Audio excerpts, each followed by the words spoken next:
place you can find. Glad to see that I could help make your life a bit easier. But have you ever thought of how I felt? You need to think about your behavior.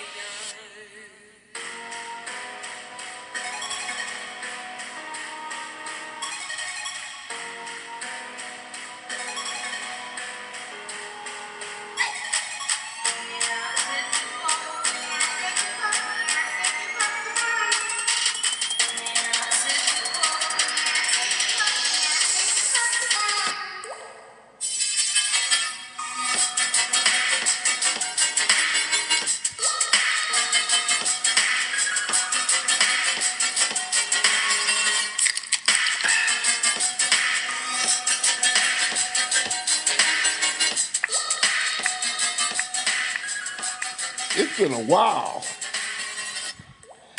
but I'm back on a Sunday morning, early Sunday morning that is. There, this is Butch On Sports. I am simply Butch, and as always, thanks for tuning in. Had a little vacation, and it's good, and I feel great, and I'm glad to be back doing this. Who'd have thought, huh? Okay, enough of the jokes. Let's do some sports news you can't get enough of. A lot to be had this weekend. Hopefully, the ones who are listening to this particular podcast edition of Butch on Sports on a Sunday morning are safe and warm and comfortable there. Some of our fans there are down south. I say by the Ohio border, got a mess full of snow, and you guys up north near Sault Ste. Marie and parts around the Upper Peninsula, you buried too. Y'all buried early. But hopefully you are safe and sound and listening to this podcast and tell your friends. Yes, Butch On Sports. Dig it. The Los Angeles Rams. Let's talk about some football today. The playoffs for the pros is starting and getting good and better, and you get to hear these pregame shows, which I can only take 5 minutes of, make their predictions on who's going to win, who's going to lose, who's going to do this, who's going to do that. And the beat goes on. Yes, it does. The beat goes on.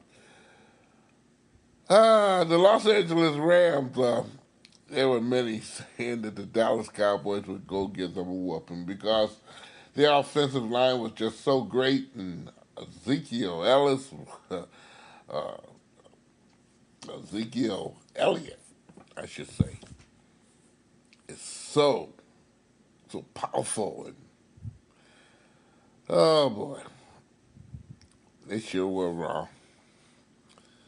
They were Cowboys were supposed to be all the physical team and the big old fat offensive line and punishing running game. Instead, the Rams came on in there and flipped the tide on them. I mean, they went old school on on the Cowboys this late afternoon, or late afternoon yesterday. Oh well. They beat the Cowboys 30-22. It seemed like a close game, but it really wasn't.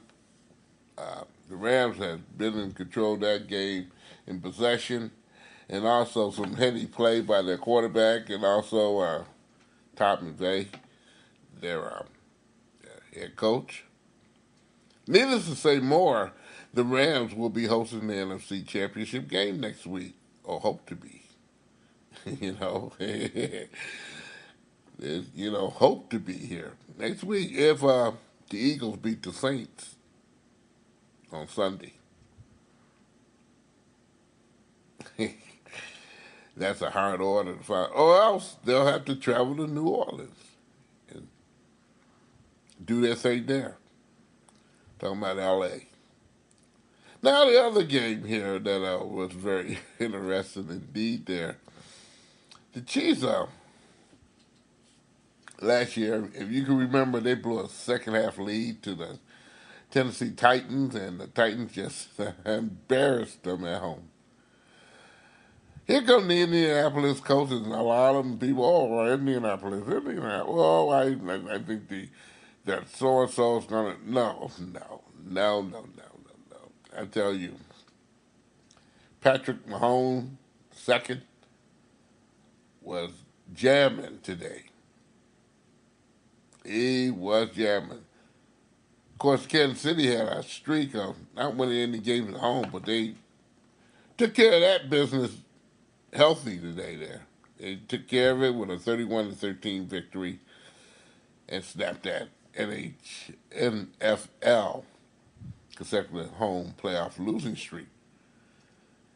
And of course, the road in the American Football Conference leads into Kansas City. They don't have to go nowhere.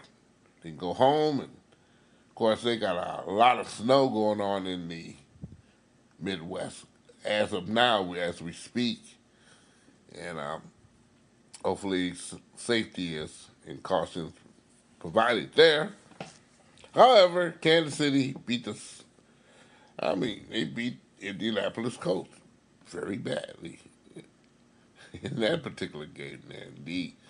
Of course, today, you're just going to sit home and watch football. You can watch the New England Patriots and the Los Angeles Chargers play.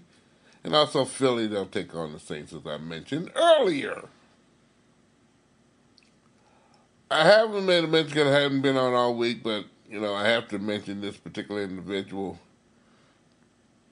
If you did not hear, that our former Lions head coach, Rick Forzano, he passed away last Wednesday at the age of 90 years old. Forzano, he joined the Lions as assistant coach in 1973. He became the team's head coach prior to the start of the 74 season. He served as head coach for 74 and 75, and the first 4 games of 76. He compiled a 15-17 record as the Lions head coach. Forzano also was the last head coach to lead the Lions at Tiger Stadium before they left and did their thing at the Pontiac Silverdome, which he was the first coach to coach for the Lions there. Typical, may seem.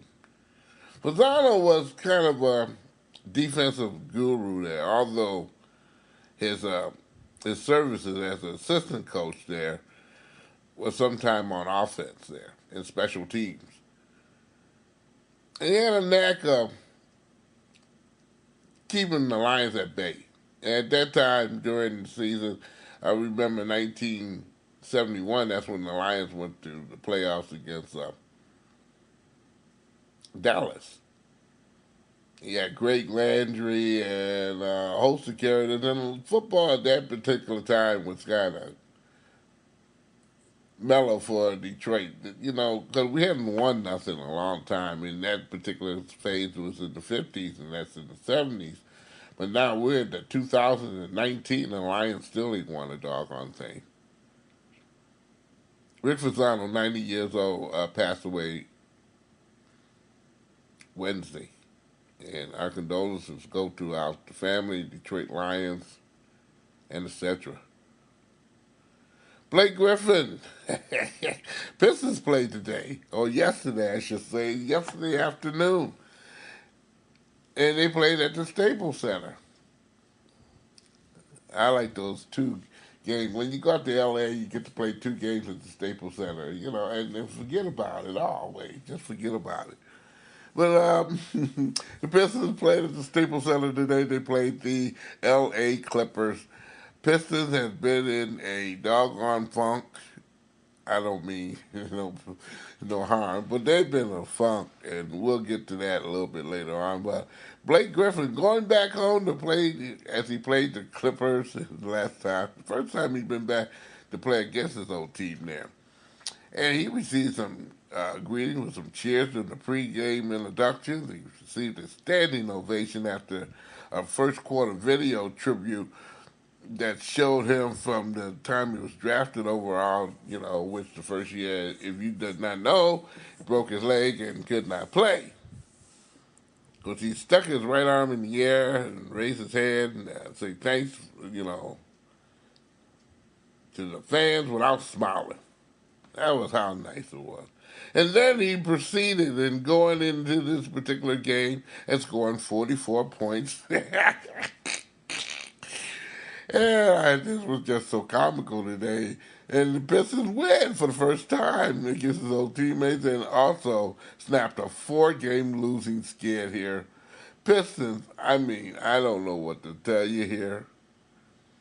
They lose a lot of mileage here. And again, I don't want to blow no horns and whatnot there. But what I say, and Andre Drummond, he's not included in this lambasting there. He has done one fantastic job for the amount of help he's receiving off the bench when he spells away there. This guy comes to play. He, some games are better than others, but in majority of all the games, you can't say nothing too bad about Blake Griffin and also Andre Drummond. They've been very consistent in their play and driving the Pistons in the paint, especially in scoring and doing some things they haven't done in a long time.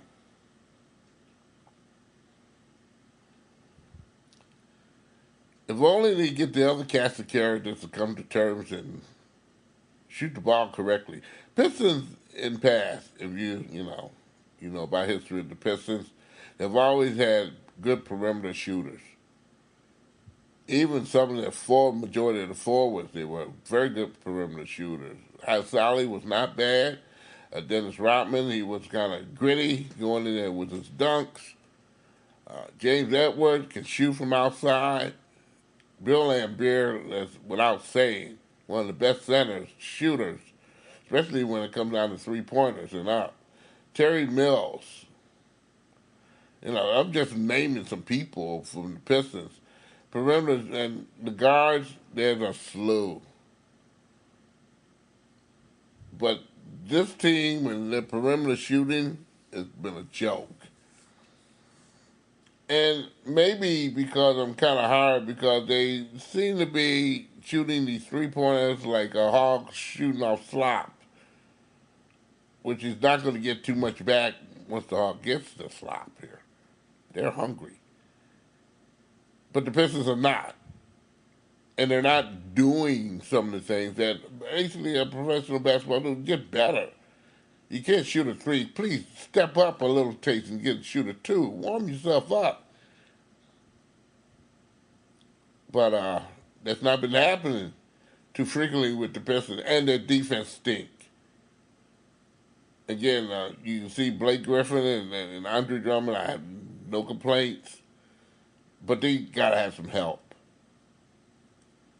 and the help around them is not good enough. And I can't understand why the coach has not played Luke Kennard more minutes. I don't understand that. How can this guy get any better if you don't put some faith in him and let him run the floor? Grind him out 30-something minutes and see what happens. And you should do it to Blake, and it shows in games upcoming. You don't have as much as you had the game before, and then you got to rest your player. Well, maybe that player, you kind of manage his minutes, could play every game. Come on, it's not like you got all-stars here. Or ample replacement as well. But I'm just saying, people look at this. The Red Wings played also this yesterday evening. They played the Minnesota Wild. Bruce Boudreau, the Wild's coach, we watched the interviews after the game. He says it's the worst game we ever played since he's been there as a coach. I don't know how long Bruce Boudreau has been there, but apparently it's the worst he's ever seen. Parisi said that they couldn't make a pass because the Red Wings were all over it. And the Red Wings were very aggressive this game. For some unknown reason, they seem to be a lot better on defensive output here. However, this is a game that they got Totally lucky. You know, Red Wings have lost 3 straight games, 9 out of the last 10, 13 out of the last 15. Wow, you know, they had a 5-game victory streak. But the Red Wings screwed all that on up there. Tom Patuzzi scored a hat trick. Thomas Vanek, he added a pair of goals against the team that brought him out in 2016. Just told him to leave. Here, take the money and go. He fixed them today here. The Red Wings win an out-of-town game by the final score of 5-2. Brave for the Red Wings here. They win a game. They win a game indeed.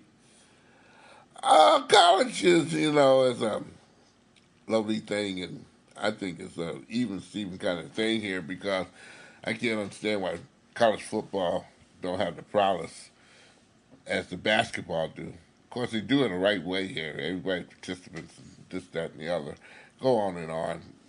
Maybe have a long conversation about the comparison of college football and why people make a big fuss over a bunch of stuff that really is unfitting versus college basketball, and people want to know why the excitement is there. I tell you why later. Okay, Detroit Mercy Titans. Oh boy, they have been a very hot team in the Horizon League this season. They moved to 5-1. They beat up on the Milwaukee Panthers by a final score of 93-84. This sets up now the meeting, all meetings, next Saturday against Oakland for the Metro type of rival that haven't been seen in years, maybe. Oakland has a 4-2 record. Teams that are up high in the Horizon League, and the Horizon League for the Titans has not been very friendly at all. By the way, freshman Anton Davis, the son of Mike Davis, the coach, had a game-high 32 points and 7 assists. Detroit Mercy, again, they're off to their best start, I should say, since 98-99. That's when they opened up the campaign with an 8-1 record. That year, the Titans went 25-6 and 12-2 in the conference play, and won a conference tournament playoff game by beating UCLA that particular year here, huh? Yep.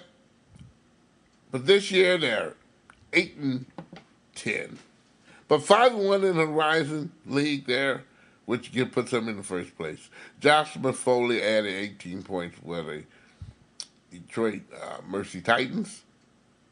And again, the big game is next Saturday. They play Oakland. By the way, if you have nothing to do today and get you a good nap or whatever it may be, at 4:30 this afternoon, Michigan State Spartans go to Penn State to play them. It should be a thrill of a game. And Sunday night at 7 p.m., or 7:30 p.m., I should say, at home, Michigan will host the visiting team, Northwestern, who has a 10-6 record. Of course, Michigan is 16-0. Oh my! That should put you in a good mood as well. There. Let's move along here. The Detroit Tigers.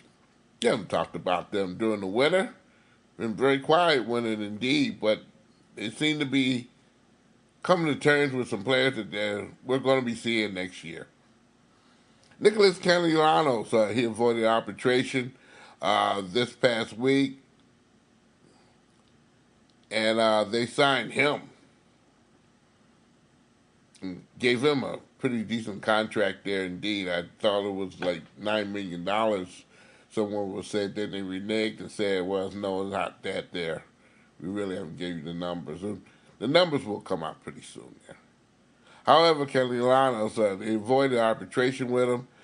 He saw time last year in 157 games there. He's only 26 years old. He knocked in 88 runs. He batted 298, 46 doubles, 5 triples, 23 home runs, 89 RBIs, and he scored, of course, like I said, in the first, 88 runs. He ranked third in the American League with 185 hits and 56 multi-hit games. He was fourth with doubles, and he had 10 outfield assists. Believe it or not, Nicholas Castellanos, 10 outfield assists. I mean, this guy, he raised his game this year. He can get better in right field. Believe that. But they got to find in them, and hopefully he comes to get better. In the meanwhile, the club agreed to return with some one-year contracts with left-handed Matthew Boyd, Blake Hardy, Daniel Norris, and they also agreed to a one-year contract with right-handed pitcher Shane Green. All those players avoid arbitration and will be on the roster for the Tigers this upcoming spring training, which happens next month. Baseball is coming.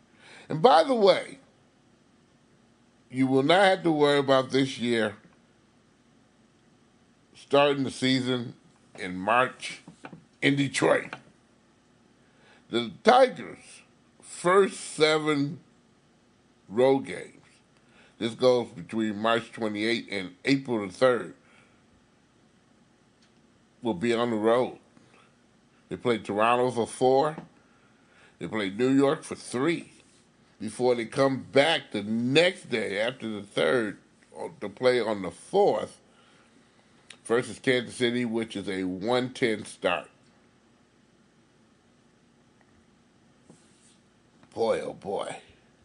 Baseball is back again, babe. Oh, yeah. Oh, yeah. I haven't mentioned anything about high school basketball. Is about getting ready to get cranked up. And then everybody's first week back to school and trying to get themselves together and the achievements and whatever it may be here. But basketball will start heating up this upcoming Tuesday for many schools, and Fridays and Saturdays. Of course, for the girls, Monday, Wednesdays, and again the weekend, if possibility. So get out there and support them, please. Recreational basketball going full sledge there. I just passed through my neighborhood of Southwest Detroit and saw Kennedy Center, the brand new Kennedy Center, by the way, with a computer board and all this other good stuff in front of the building. Was kind of, the lot was full. So again, get out there and support those recreational children getting out there. They could be doing a whole heck of a lot of other things they ain't got no business doing. But you get on out there and support them, and so they can be right, okay? So they can do things the right way. Your support means a lot. I am kind of done for right now here. We'll be back on a regular time. I said that last week here, and we didn't do a good scoop, okay, because of some mix-up in schedulings and whatnot here. I kind of figured, that, I could have figured, what could I be saying here? What could I say? But anyway, fly on off, boys and girls. Hey, Butch On Sports is the president of My Darling Production. We will be back on Tuesday, hopefully, to do sports the old-fashioned way here. Give myself a little break here. And again, Tuesday will be the day we get back to some sports the way you like it here. Again, check out some sports and be safe. Again, Butch On Sports is a presentation of My Darling Productions.